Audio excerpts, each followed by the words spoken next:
ओम श्री गणेशाय नमः। हे अज अजित अद्वया सच्चिदानंद करुणालया दास गणू लागला पाया आता अभय असू दे। मी हीन दीन पातकी नर नाही कोणता अधिकार सर्व बाजूंनी लाचार आहे मी देवदेवा परी अत्यंत हिनावरी थोर सर्वदा कृपा करी पहा अंगी लाविली खरी विभूती श्री शंकराने तो हिनांचा हीनपणा थोरान आणि कमीपणा हे जाणून नारायणा गणू हा ठेवा संग्रही सर्व लाड लेकरांचे मात्यती पूर्वी साचे आहे दास गणूचे ओझे सर्व तुझ्या श्री जैसे करशील तैसे करी परी दया असू दे अंतरी देवा तुझ्या बळावरील दास गणूच्या साऱ्या उड्या गजानन असता शेगावी यात्रा येई नित्य देवी ती कोठवर वर्णवी पारुंग लागे तियेचा महिमा तो वाढला फार म्हणून गजानन साधूवर ती उपाधी करण्यातूर भटकू लागले काननी महिना महिना तिकडेच राहावे वाटेल तेथेच बसावे कोणाशी न उंकू द्यावे चरित्र आपुले ऐकलेही श्रोते एक समयासी महाराज पिंपळगावासी गेले तेथे गोष्ट कैसी झाली ते अवधारा त्या पिंपळगावाच्या शिवारात होते एक अरण्यात शंकराचे मंदिर सत्य जुने पुराणे हेमाडपंथी ऐशा त्या मंदिरी येथे झाले साक्षात्कारी बैसले शिवाच्या गाभारी लागून या पद्मासन गुराखी त्या गावचे आपापले कडक दुरांचे घेऊन या निघाले साचे अस्तमानी गावाकडे मंदिरा पुढे तत्वता एक लहान ओढा होता तेथे पाणी पाजण्याकरिता गुरे गुराखी पातले कोणी सहज मंदिरात गेले वंदण्या शिवाप्रत तो तेथे पाहून समर्थ आश्चर्यचकित झाले मुले म्हणती या मंदिरी कोणी न पाहिला आजवरी पुरुष बसलेला निर्धारी अस्तमानाचे समय आला काही गुराखी बाहेर आले इतरांना बोलवू लागले काही तेथेच बैसले सत्पुरुषासमोर परी साधू बोले ना डोळे मुळीच उघडी ना याचे कारण कळे ना त्या गुराखी अर्भकांची कोणी म्हणती थकलेला हा साधू दिसतो भला शक्ती मुळी नुरली त्याला बोलावया कारणे कोणी म्हणती उपवासी असावा निश्चयेसी थोडी भाकर त्यासी देऊ आपण खावया ऐसे म्हणून भाकर धरली मुखासमोर भाविक मुळची गुराखी पोर हलवू लागली समर्थाला परी साधू झाले ना मुखी शब्द बोले ना म्हणून सारा गुराखांना नवल वाटले विशेष गुराखी आपसात बोलती याची मुळी न कळे स्थिती जरी मेला म्हणावा निश्चिती तरी आहे बसलेला अंगना झाले थंडगार ऊन आहे साचार यावरून हा जिवंत नर आहे शंका नको कोणी म्हणे असेल भूत मायावी रूप दावित कोणी म्हणे हे तर सत्य शिवा पुढे ना भूत येई कोणी म्हणती स्वर्गीचा देव हा असावा साचा लाभ त्याच्या दर्शनाचा झाला आपणा हेच भाग्य यांचे आता पूजन करू अवघे आपण जा स्नाना लागून पाणी आणा ओढ्याचे पोरे गेले ओढ्यावरी गिळ्यामध्ये आणले वारी परम भावे पायावरी घालते झाले समर्थांच्या कोणी वन्य पुष्पे आणली माळ त्याची तयार केली कंठामध्ये घातली गुराख्यांनी साधूच्या कोणी कांदा भाकर नैवेद्यार्थ साचार दिली ठेवून समोर एका वडाच्या पानावरी गुराख्यांनी केले नमन आदरे भाव धरून काही वेळ केले भजन पुढे बसून समर्थांच्या ऐसा आनंद चालला तो गुराखी एक बोलला अरे वेळ बहु झाला चाला आता गावाकडे दिवस गेला मावळून कान आली रानातून मुले गुरांना घेऊन ऐसे लोक म्हणतील की कदाचित आपणासी पाहण्या येतील काननासी तानी वासरे घरासी लागली असतील हुंबाराव्या या साधूची हकीकत आपण सांगू गावात शहाण्यावरील माणसांप्रत म्हणजे येईल कळून ती ते अवघ्यांचे मानवले गुराखी सर्व निघून गेले गावा माझी कळविले मंदिराचे अवघे वृत्त पुढे श्रोते प्रातः काळी आली गावची मंडळी समर्थासी ना स्पर्श पाहण्याभली गुराखांच्या बरोबर जैसा काल होता बैसला तैसाच आता पाहिला भाकरीसी ना स्पर्श केला ती जशीच्या तशीच आहे ती म्हणून लागले गावकरी हा योगी पुरुष कोणीतरी आहे बैसला मंदिरी सांप्रत या शंकराच्या कोणी असे बोलले शिवपिंडीच्या बाहेर आले आपण दर्शन द्याया भले चला नेऊया गावात हा समाधी उतरतील तेव्हा काही बोलेल, ही उतरण्या आहे वेळ, त्याला त्रास देऊ नका. बंगाल देशी जालंधर, 12 वर्षे झाले स्थिर, समाधीच्या जोरावर करते माझी ख्यात हे. ऐसी भवती न भवती झाली.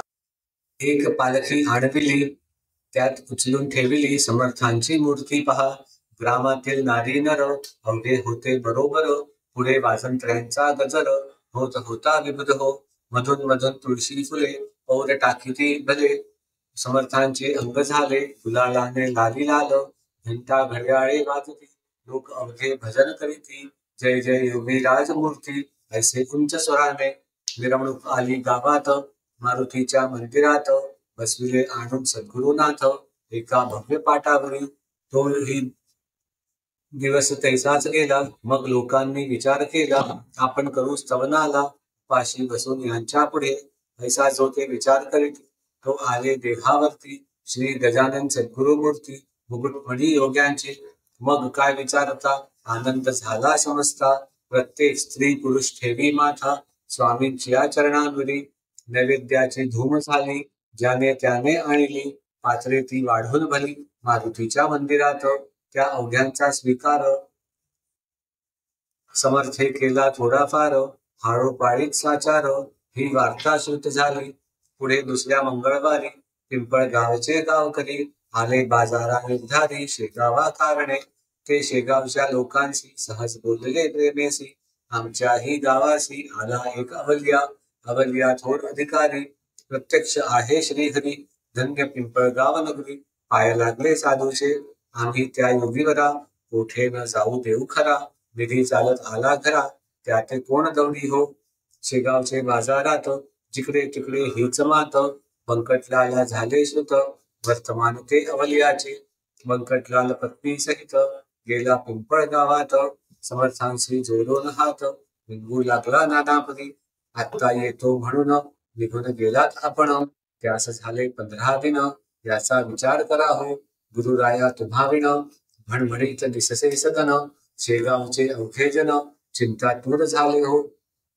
गाडी आणली आपणासाठी, चला शेगावी ध्यान तेथे. मायले का होणे तुती, हे काही बरे नसे.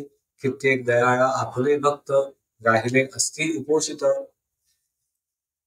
त्या शेगाव शहरात नित्य दर्शन घेणारे, तुम्ही न आल्या शेगावी, मी ही तनु त्यागीन बरवी. आमची सांगा पुरवावी, आळकोरी गुरुवर्या. बंकटलाल ऐसे बदले, महाराज गाडीवरी बसले. शेगावीसी निघाले, पिंपळगावा सोडून. जैसा मागे गुरुकुळ आला, न्याया कृष्णा अक्रूर आला. तैसा बंकटलाल भासला, अक्रूर पिंपळगावातील. पिंपळगावच्या लोकांत बंकटलाल समजाविती, नका हो दुखित चित्ती. जाती न कोठे लांब साधू, वाटेल तेव्हा दर्शना यावे. होत हे आपले पुरवावे, जेथल्या येथे असू द्यावे. या अमोल मूर्तीला बहुतेक पिंपळगावाचा, बंकटलाल साहुकार साचा. मनोभंग साहूचा, करण्या कुळांची छाती नसे. चुरमुऱ्याचे लाडू खात, पिंपळगाव बसले स्वस्थ. महाराज बसून गाडीत जाऊ लागले शेगावा. पथे जाता गुरुमूर्ती, बोलली बंकटलाला प्रती. ही का साहूची होय रीती, माल दुसऱ्याचा बळे न्यावा. मशी यावया तुझ्या घरी, भय वाटते अंतरी. तुझ्या घरची नाही बरी, रीत हे मी पाहतो. लक्ष्मीजी का लोकमाता, महाविष्णूची होय कांता. जिची अगाध असे सत्ता, तिलाही तुला कोण दिले. तेथे माझा पाड कोण, म्हणून गेलो पळून. जगदंबेचे पाहुन, हाल माझे चित्त भ्याले. ऐसे ऐकता हसू आले, बंकटलाला प्रति भले. विनयाने भाषण केले, ते ऐका सावचित्ते. बंकट बोले गुरुनाथा, माझ्या कुलपान भ्याली माता. आपला वास तेथे होता, म्हणून झाली स्थिरती. जेथे बाळ तेथे आई, तेथे दुजायचा पाड काही. आपल्या पाया पुढे नाही मला धनाची किंमत. तेच माझे धन थोर, म्हणून आलो इथवर. माझे न उरले आता घर, ते सर्वस्वी आपुले. घर मालका कारण, शिपाई आडवी कोठून. जैसे तुमचे इच्छिल मन, तैसेच तुम्ही वागावे. इतकीच माझी विनंती, शेगावी असतो वस्ती. धेनु काननात जाती, परी येती घरी पुन्हा. तैसेच तुम्ही करावे, अवघ्या जगात धारावे. परी आम्हा न विसरावे, शेगावी यावे वरचे वर. ऐसी समजूत घालून शेगावी आणले गजानन. तेथे काही दिवस राहून निघून गेले पुनरपी. ती ऐकावी तुम्ही कथा, सांगतो मी इथे आता. आडगाव नामग्राम होता, एक त्या वराड प्रांती. त्या ग्रामा कारण जया निघाले दयाधन. राहतक काळी चुकवून नजर शेगावकरांची. महाराजांची चालगती वायूची समान होती. अंजनी तनय मारुती आला काय वाटे पुन्हा. मास होता वैशाख, 16 फलांनी तपे अर्क. क्वचित कोठे न राहिले उदक, ऐसा प्रखर उन्हाळा. माध्यान्नीच्या समयाला अकोली गावापासी आला. हा योगे योगेश्वर साधुबला गजानन महाराज. तो काय घडले वर्तमान, समर्थांसी लागली तहान. तरी ती चौफेर अवलोकन, तो उदक कुठे दिसेन. अंगावाटे चालल्या धारा, घामाच्या त्या एकसरा. अधरोष्ट तो सुकला खरा, उदका विण समर्थांच्या. ऐशा दुपारच्या अवसरी भास्कर शेतकरी घालीत होता पाळी खरी. आपल्या त्या शेताला शेतकऱ्याची पाहता स्थिती. हे ओझ्यात मुख्य असती कृषीवल हा निश्चिती. अन्नदाता जगाचा अंगी ऐसे मोठेपणा, परी सोशी यातना दारुण. बिचाऱ्यांच्या ऊन तहान सोसणे भाग असे की. त्या अकोलीच्या शिवारात जलाचे दुर्भिक्ष अत्यंत. एक वेळा मिळेल घृत, परी अभाव पाण्याचा. आपणा ते प्यावयासी भास्कराने शेतासी. आणले खापराच्या घागरेसी, उदक होते गावातून. पाठीशी ती भाकर, डोळी जलाची घागर. ऐसा होता प्रकार शेता माझी येण्याचा. तो घागर झुडपाखाली होती भास्करे ठेवली. त्या ठिकाणी स्वारी आली, भास्करा जल मागाव्या. समर्थ म्हणती भास्कराला, तहान बहुत लागली मला. पाणी देवा प्यावे आला, नाही ऐसे म्हणू नको. पुण्य पाणी पाजण्याचे आहे बापा थोरसाचे. पाण्या वाचून प्राणाचे रक्षण होणे अशक्य. धनिक पाणपोळ्या घालिती हम रस्त्याच्या पथावरती. व्यासे कारण शोधचित्ती, म्हणजे येईल कळून. भास्कर बोले त्यावर, तू नंगा धूत दिगंबर. तुला दांडग्या पाजिता निर, पुण्य लाभ कशाचा. अनाथ पंगू दुबळ्यांसाठी त्या पुण्याच्या शोभती गोष्टी. वा जो समाज हितासाठी झटे त्यासी सहाय्य करा. ऐसे शास्त्राचे आहे वचन, तुझ्यासारख्या मैदा कारण. आम्ही पाजिता जीवन, ते उलटे पाप होय. भूत दयेच्या तत्वे भला, सर्प कोणी का पोचला. वा जागा चोरट्याला देती सदिनी काय कोणी. तू भीक मागून घरोघर केलेस पुष्ट शरीर. भारभूत साचार झालास आपल्या कृतीने. मी माझ्यासाठी घागर आणली सकाळी डोक्यावर. त्या आयत्या पिठावर वेघोट्यातून उडू नको. तुला ना देणार पाणी, नको रे करू विनवणी. जा जा करी येथो मी, काळे आपले चांडाळा. तुझ्या सारखे निरुद्योगी जन्मले आमच्या जागोजागी. म्हणून झालो अभागी आम्ही चहूखंडात. हे भास्कराचे भाषण समर्थांनी ऐकून, थोडे करुणी हास्यवदन निघून गेले तेथून या. थोड्या दूर अंतरावर एक होती साच विहीर. तिकडे धाव अखेर घेतली स्वामीरायांनी. स्वामी तिकडे जाऊ लागता, भास्कर झाला बोलता. उच्च स्वरे वेड्या वृथा, तिकडे कशाला जातोस. ती कोरडी ठणठणीत आहे वीर झाण सत्य. पाणी या एक कोसात नाही कोठे जाण पिशा. समर्थ बोलले त्यावरी, ही सत्य तुझी रैतरी. विहिरीत पाणी नाही जरी, परी करीतो प्रयत्न. तुझ्यासारखे बुद्धिमान जलाने होती हैराण. ते मी नयनी पाहून स्वस्थ ऐसला बसलो जरी. तरी समाज हितासाठी काय मी केली सांग गोष्टी. सहाय्य होतो जगजेठी, हेतू शुद्ध असल्यावर. समर्थ आले विहिरीपाशी, तो थेंब नाही पियेशी. हताश होऊन वृक्षापाशी बैसले एका दगडावर. डोळे मिटून केले ध्यान, चित्ती साठविला नारायण. जो सच्चिदानंद दयाधन, दिनोद्धार जगद्गुरु. समर्थ म्हणती देवदेवा, हे वामना वासुदेवा. प्रद्युम्ना राघवा, हे विठ्ठला नरहरी. देवा ही अकोली पाण्या वाचून त्रस्त झाली. बोलही न राहिली कोठेच देवा विहिरीतून. मानवी यत्न अवघे हरिले, म्हणून तुझला प्रार्थिले. पाव आता जगन्मामले, पाणी देया विहिरीला. तुझी करणी अघटित, जे न घडे ते घडविसी सत्य. मांजरे जळत्या आव्यात, पांडुरंगा तू रक्षिली.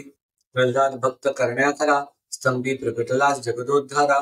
12 गाव वैश्वानरा, बक्षिले त्या गोकुळात कर नखाग्री धरिला गिरी तूच किरे मुरारी तुझ्या कृपेची नयेसरी जगत्रयी कवणास दामाजी पंत ठाणेदार त्याच्यासाठी झालास महार चोख्यासाठी ओढिली ढोर पाखरे रक्षिली माळ्याची उपमन्यूसाठी भला क्षीर समुद्र तुवा दिला तहान नामदेवाला मारवाडात लागली ते तुम्ही कौतुक केले निर्जलता प्रांती भले नाम्यासाठी भरविले जल हे आणधानात ऐसे विंदिता ईश्वरा विहिरी लागली फुटला जरा उफाळ्याच्या साजिरा विहीर भरली क्षणामध्ये साह्य झाल्या जगन्नाथ काय एक ना ते होत ईश्वरी सत्ता अगाध सत्य जे ना घडे तेच घडवी तेच पाणी समर्थ प्याले ते भास्कराने पाहिले चित्त त्याचे घोटाळले काहीनच चाले तर्क त्याचा वर्षे झाली 12 जल नाही या विहिरीस तिलाच एक घटकेस व्याने जन्मय केली की यावरून हा कोणीतरी खचित आहे साक्षात्कारी बळेच फिरतो पिशापरी हे आता समजले शेतीचे काम सोडून भास्कर आला धावून धरिता झाला दृढचरण मुखे स्तोत्र आरंभिले हे नरदेहधारी परमेश्वरा हे दयेच्या सागरा लेकरासी कृपा करा अर्भक मी तुमचे असे तुम्हा ते ना जाणून मी बोललो टाकून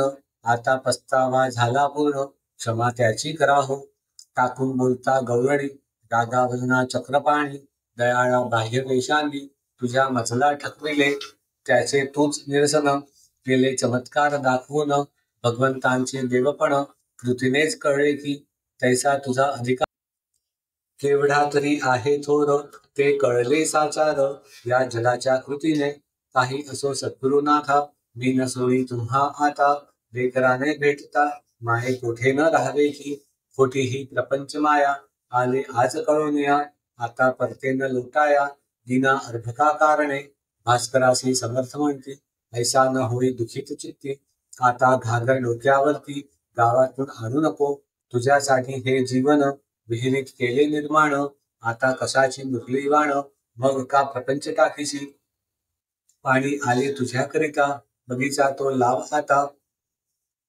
भास्कर म्हणे गुरुनाथा हे आमिष दावू नका माझा निश्चय हीच विहीर कोरडी ठणठणीत साचार होती दयाळा आजवर थेंब नव्हता पाण्याचा ती विहीर फोडण्याला तुम्हीच हा प्रयत्न केला साक्षात्काराचा लाविला सुरंग खडक फोडाव्या तेने हा फुटला खडक भावाचे लागले उदक आता मळा निशंक भक्तिपंथाचा लावीन मी वृत्तीच्या मेदिनी ठाई फळ झाडे ती लावीन पाही सन्निधीची माझे आई तुझ्या कृपे करुणी सत्कर्माची फुल झाडे लावीन मी जिकडे तिकडे हे क्षणिक बैलवाडे याचा संबंध आता नको पहा श्रोते सत्संगती क्षणिक घडता भास्कराप्रती केवढी झाली उपरती याचा विचार करा हो खऱ्या संतांचे दर्शन आगळे सर्व साधनाहून तुकारामे केले वर्णन संत चरण रजाचे अभंगी तो अभंग पाहावा चित्ती विचार करावा आणि त्याचा अनुभव घ्यावा